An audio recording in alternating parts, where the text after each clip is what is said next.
मित्रों, आपने भी कभी अपनी आंखों के सामने किसी की मृत्यु होते हुए जरूर देखी होगी और वहां मौजूद लोगों को ये कहते हुए भी सुना होगा कि अब इसके प्राण निकल गए हैं और इसकी मृत्यु हो चुकी है। परंतु क्या आपने ये जानने की कोशिश की है कि आखिरकार आत्मा शरीर से कैसे बाहर निकलती है? तो आज की वीडियो में हम इसी के बारे में जानेंगे। तो नमस्कार और स्वागत है आपका हमारे इस YouTube चैनल मोहित मिश्रा ऑफिशियल में एक बार फिर।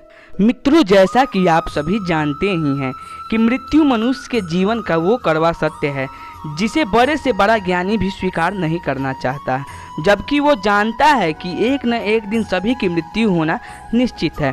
और जो मनुष्य इस सच को स्वीकार कर लेता है वह बहुत बड़ा बुद्धिमान कहलाता है। तो चलिए जानते हैं कि आत्मा कैसे शरीर से बाहर निकलती है और इसके पीछे की प्रक्रिया क्या है।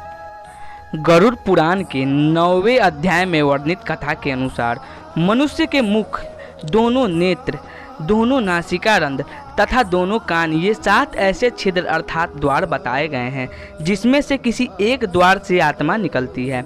अपान अर्थात गुदा से बाहर निकलने वाली वायु से मिले हुए प्राण जब पृथक हो जाते हैं तब प्राण वायु सूक्ष्म होकर शरीर से बाहर निकल जाती है। इसके अलावा यदि आपने ध्यान दिया है तो मरते हुए व्यक्ति के सबसे पहले पैर ठंडे पड़ते हैं, उसके बाद घुटने का हिस्सा ऐसे करते करते पूरा शरीर ठंडा पड़ने लगता है, मानो जैसे ऊर्जा सिमट रही हो, अतः वह सिमट कर एक जगह एकत्रित हो जाती है। जिस चक्र पर आप सबसे ज़्यादा जिए हैं, जैसे कि ध्यानियों की ऊर्जा मुख्य रूप से ज्ञान चक्र से निकलती है, और इसके विपरीत जो लोग अपनी पूरी जिंदगी ध्यान से दूर रहते हैं और जिन्होंने अपना संपूर्ण जीवन खान पान और सांसारिक सुख के लोभ में बिता दिया हो, ऐसे मनुष्य के प्राण मणिपुर चक्र से निकलते हैं। और वहीं ऐसे मनुष्य जिन्होंने अपने पूरे जीवन में सिर्फ ज्ञान के बारे में सोचा हो, ऐसे मनुष्य की ऊर्जा गला चक्र अर्थात विशुद्ध चक्र से निकलती है। वैसे ही मनुष्य जो अंतिम समय में अपने इष्ट या गुरु को याद करते हुए प्राण त्यागते हैं, उनकी ऊर्जा आँखों से निकलती है। और अंत में वे मनुष्य आते हैं जिनकी ऊर्जा सहस्त्रार चक्र से निकलती है। ऐसे मनुष्य को बहुत ही भाग्यशाली माना जाता है, क्योंकि शरीर त्यागने के सबसे उचित मार्ग माने जाने वाले सहस्त्रार चक्र से निकली हुई आत्मा को मोक्ष की प्राप्ति होती है। इसी के साथ प्राण निकलने के संदर्भ में और भी बहुत सारे बातों का वर्णन गरुड़ पुराण में मिलता है, जिसके अनुसार प्राण त्यागने के समय मनुष्य को अन्न सन अर्थात अन्न और जल का त्याग करना चाहिए।